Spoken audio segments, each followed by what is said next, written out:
ভারত প্রথমবার সফলভাবে হাইপারসনিক মিসাইলের পরীক্ষা করে ফেলল উড়িষ্যার এপিজে আব্দুল কালাম আইল্যান্ড থেকে। 3, 2, 1, now.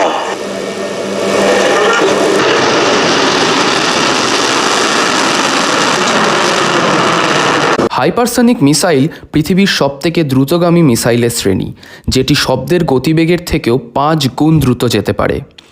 ভারতের এই মিসাইল 1500 কিলোমিটার দূরের বস্তুকেও খুব সহজেই আঘাত করতে পারবে, যেটি চীনের সঙ্গে যুদ্ধ হলে ভারতকে বিপুলভাবে সাহায্য করবে।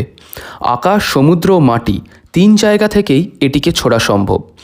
এতদিন শুধুমাত্র ইউএসএ, রাশিয়া ও চায়নার কাছেই এই মিসাইল ছিল। শেষ 2 মাসের মধ্যে ভারত 2টো নতুন মিসাইল সৃষ্টি করে ফেলেছে। তবে সবথেকে ভয়ঙ্কর রাশিয়ার কাছে থাকা হাইপারসনিক মিসাইলটি। সেটি শব্দের গতিবেগের থেকে 15 গুণ বেশি জোরে যেতে পারে।